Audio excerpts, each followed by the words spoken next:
All right. My poem is Escape by D.H. Lawrence. A Song in the Front Yard by Gwendolyn Brooks. My poet is Walt Whitman, poem untitled. Langston Hughes. Octobi Thunder. Jimmy Santiago Baca. Clyde McKay. Gwendolyn Brooks. Alpha Lord Tennyson. Shelley. D.H. Lawrence. Sonia Hurtson. My poem is How Poems Are Made by Alice Walker. When I Grow Up by Sekou the Misfit. Ask me now, am I too late? Ask me now what I want to do for a living. Am I too late? Because I think I finally figured it out. I don't want to do for a living. I want to be for a living.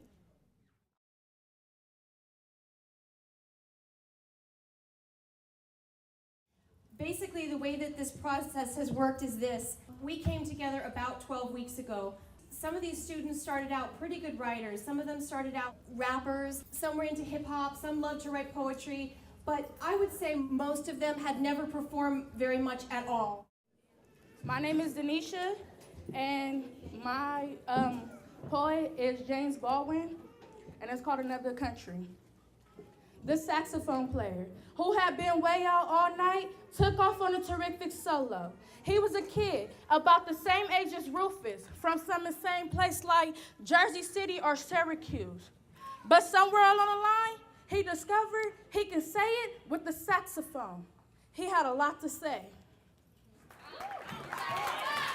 I'm from Compton, baby. There's writing on walls, liquor stores on almost every corner, piss smells coming from everywhere. Drugs coming through nonstop, gang banging daily. Individuals getting shot because others try to claim their hood. Girls wearing wigs and staying in stairs because they bought it. Haters stopping on your game. A place where others stand and talk about you because there ain't nothing else to do. Where they say young people never make it out the hood and can't be successful in life. Writing on paper, whether it's my thoughts, a song, or even a short story, is how I express myself. Nobody listens to you when you out of breath. My words mean something. Get Lit's whole purpose and objective is to get people who have incredibly interesting backgrounds and life stories and so much depth and introduce them to some of the great works by authors like Goethe and poets like Walt Whitman. So have you done Charge of the Light Brigade yet? No. Let's do Charge of the Light Brigade first, because everybody's here, right? 1, 2, 3. Forward the Light Brigade. Guys, it's not Forward the Light Brigade. Charge of the Light. It's Charge of the Light Brigade. Think about it like this. What comes first, C or F? It's Charge of the Light Brigade. Who's counting off always? You. Ready, go. Charge of the Light Brigade. I'm a student. I'm 17 years old, and I've been a part of Get Lit for 6 years. So I'm here to give them some tips and calm them down and coach them a little bit. 1, 2, 3. Hoover. Race and revolution. Stop. Devin, you ready? What we're doing right now is working on a group piece that they wrote themselves. All right, ready? You gotta pay attention, all right? 1, 2, 3. Hoover. Race and revolution. We write our response poems to the poem that we recite. Wouldn't you rather believe in something than not know at all? Like I know in order to walk, you have to crawl. I know knowledge is the key to success, so in order to succeed, you have to do your best. I know that you have to search in order to find, build to be able to climb. I know that you have to sprout in order to grow, but precisely, you have to think in order to know.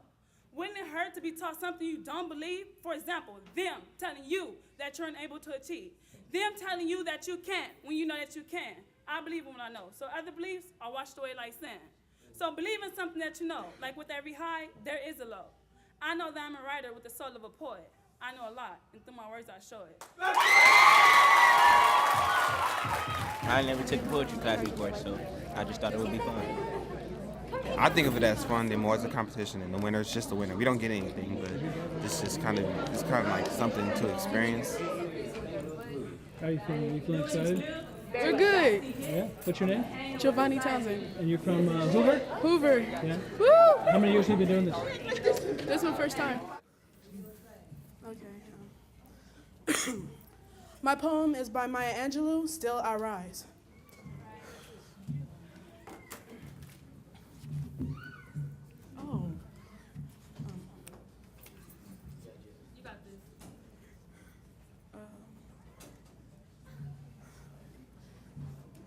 You may write me down in history with your bitter, twisted lies. You may trog me down in the very dirt, but still like dust I rise.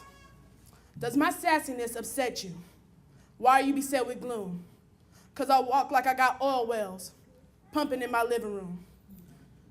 Just like moons and like suns with the certainty of tides, just like hopes springing high, still I rise.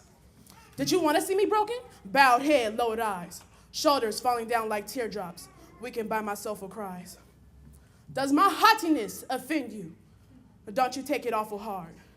'Cause I laugh like I got gold mines, digging in my own backyard.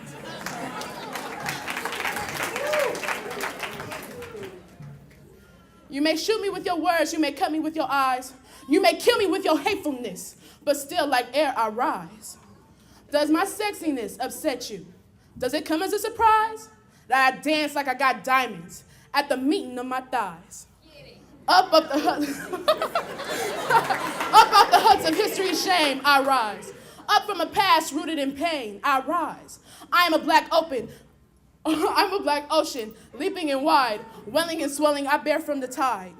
Leaving behind nights of terror and fear, I rise. And to a daybreak that is wondrously clear, I rise. Bringing the gifts that my ancestors gave, I am the dream and the hope of the slave. I rise, I rise, I rise.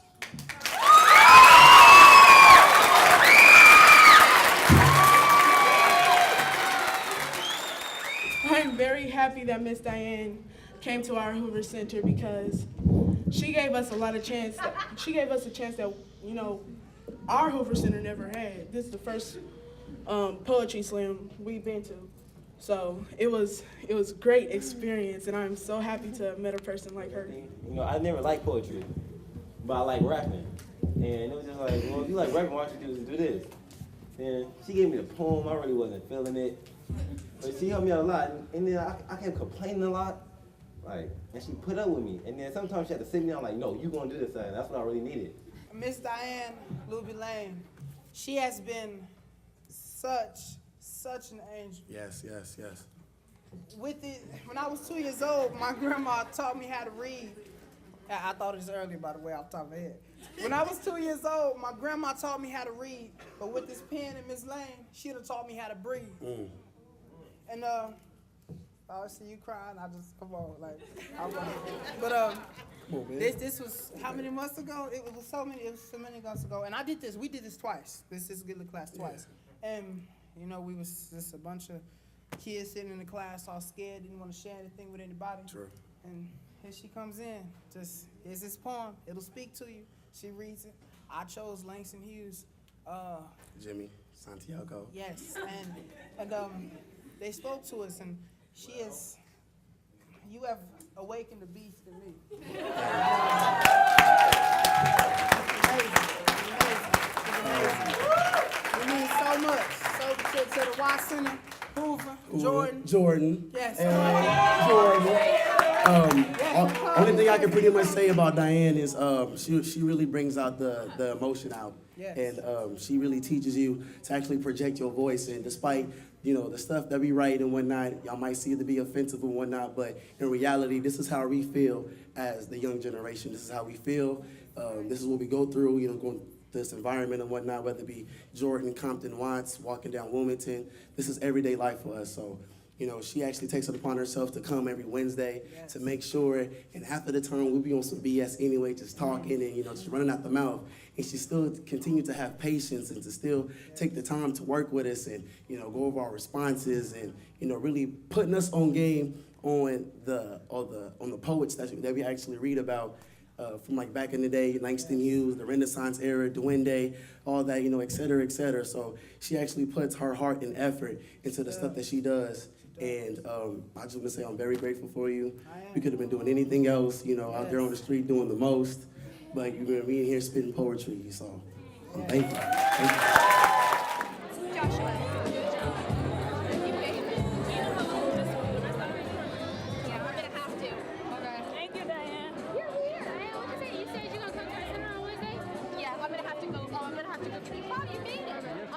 I've been writing a long time, but she actually helped a lot, like getting a lot of feelings out of me and stuff, and I just write it on paper. Oh, you Diane, yeah. And through OFL, I found out about the poetry program that they had, Get Lit. And I met Miss Diane, and I've always, been writing. I've been writing since 6th grade, 7th grade, and she introduced me to poetry, and here it is. My poem is Phoenix by D.H. Lawrence. Are you willing to be sponged out, erased, canceled, made nothing? Are you willing to be made nothing, dipped into oblivion? If not, you will never really change. The phoenix renews her youth, only when she is burnt alive, burnt down to hot flocculent ash. Then, a stirring of a new small bulb in the nest, with down like floating ash, shows that she is renewing her youth like the eagle, immortal bird. Let's go!